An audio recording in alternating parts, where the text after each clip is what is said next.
अस्सलाम वालेकुम। उम्मीद रखता हूँ आप खैरियत से होंगे।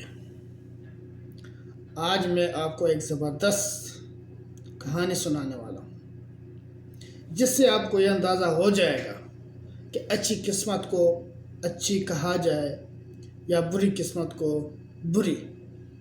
मेरी नज़र में कोई बेड लक इंसान की नहीं होती। ये आप लोगों को समझ आना चाहिए। चलो कोशिश करते हैं आपको एक कहानी से समझाने की। उम्मीद है आपको समझ आ जाए। किसी गांव में एक बूढ़ा आदमी रहता था।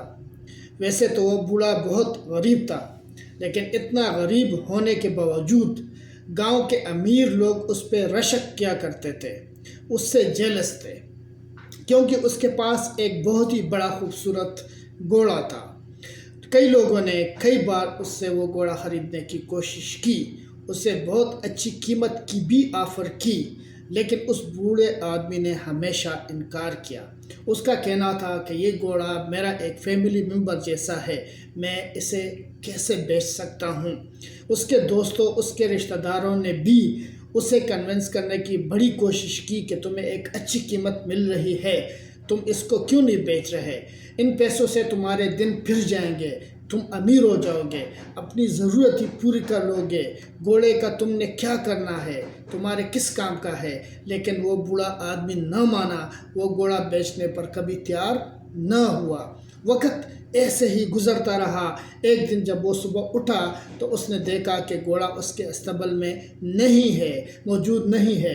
ये खबर जंगल की तरह पूरे गांव में फैल गई। गांव वाले इकट्ठे हो गए और अफसोस करने लगे, आखिर तुम बेवकूफ़ ही निकले। हमें पता था कि एक दिन ये घोड़ा चोरी हो जाएगा, लेकिन आप नहीं माने और तुम बुद्धू के बुद्धू, गरीब के गरीब ही रहोगे।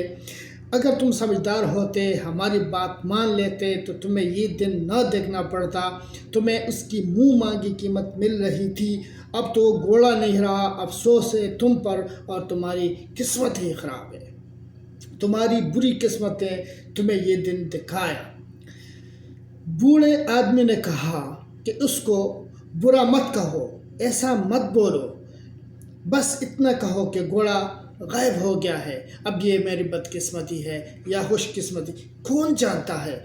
लोग उसकी बात सुनकर हंसने लगे। घोड़ा खो जाने के गम से बूढ़ा पागल हो गया है।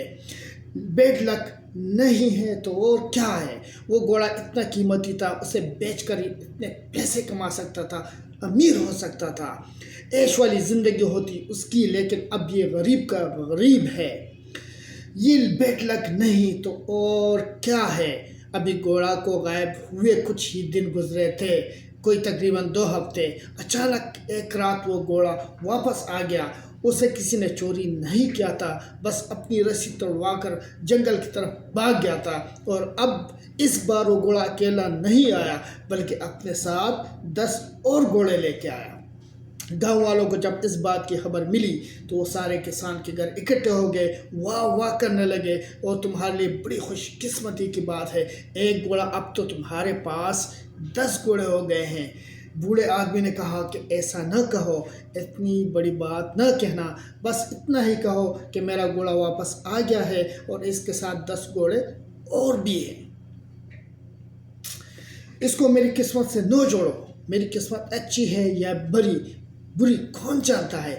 गांव वाले इस तरह खामोश रहे, उन्होंने कोई बात न की। लेकिन इतनी बात वो जानते थे कि बूढ़े आदमी के पास अब 10 खूबसूरत घोड़े हैं, और अगर उनको थोड़ी ट्रेनिंग देकर थोड़ा सीधा कर दिया जाए तो ये अच्छी से अच्छी कीमत इन घोड़ों को इस बूढ़े आदमी को मिल सकती है।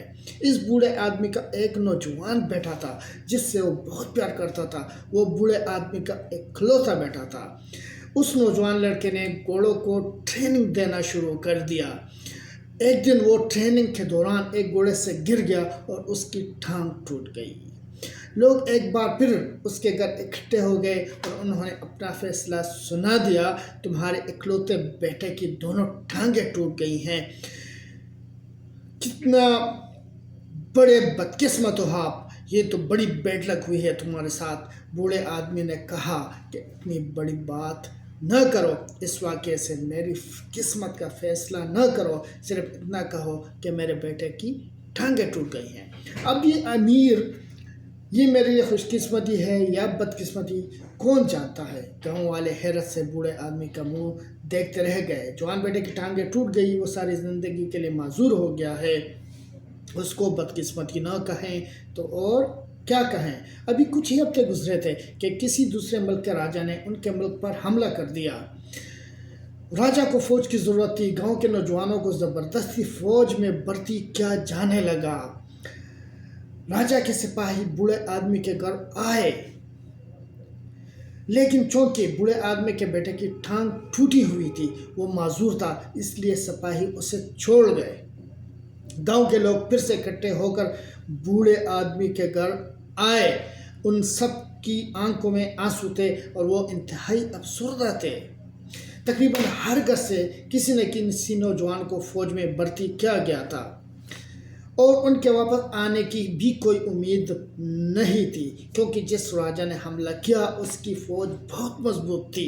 क्यों गांव के हर घर में तो जैसे सफ़ी मतम मच गई है। वो सब लोग बूढ़े आदमी से कहने लगे, तुम्हारी तो किस्मत अच्छी है कि तुम्हारा बेटा माजूर होने की वजह से बच गया और ज़िंदा रहेगा। कम से कम तुम्हारी आंखों के सामने तो है, कितनी खुशकिस्मती की बात है। बूढ़े ने फिर कहा कि तुम्हारे बच्चों को ज़बरदस्ती फ़ौज में भर्ती किया गया है, जबकि मेरे बेटे को नहीं किया गया। जो हुआ है बस इतना ही कहो, बैड लक या अच्छी लक मत कहो, क्योंकि मेरी नज़र में कोई बैड लक नहीं है। दोस्तों, हम भी अक्सर अपनी ज़िंदगी के वाक़यात को अपनी किस्मत से जोड़ते रहते हैं। जब चीज़ें हमारी मर्ज़ी के, हमारे प्लान के मुताबिक होती हैं, रिज़ल्ट्स हमारी मर्ज़ी के मुताबिक आते हैं, तो हम बहुत खुश हो जाते हैं। और जब रिज़ल्ट्स वैसे नहीं आते जैसी हमने तवक्को की होती है, तो हम परेशान हो जाते हैं और हम अपनी ज़िंदगी में होने वाले किसी वाक़ये को जज करने में, इससे नतीजा अहस करने में कि वो अच्छा है या बहुत बुरा है, ऐसा नहीं कहना चाहिए। जबकि हकीकत में इस बात का फ़ैसला कर ही नहीं सकते कि किसकी किस्मत अच्छी है, किसकी किस्मत बुरी है।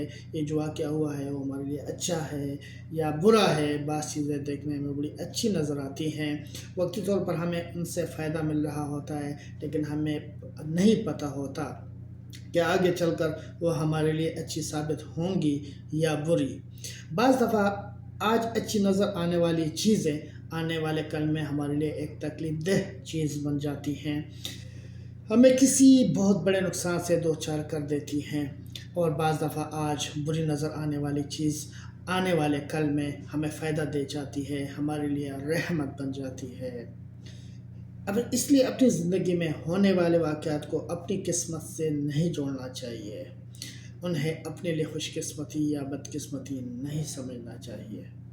हो सकता है कि आज जिसकी चीज़ को आप अपने लिए बदकिस्मती समझकर रो रहे हो, कल वही चीज़ आपकी ज़िंदगी में खुशियाँ लेके आए, आपके लिए खुशकिस्मती बन जाए, कौन जानता है। ज़रा सोचिए। इसलिए कोशिश करें कि कभी अपने आप को बैड लक ना कहें। Thank you so much for watching. Subscribe my channel. Thank you so much. अल्लाह हाफिज़।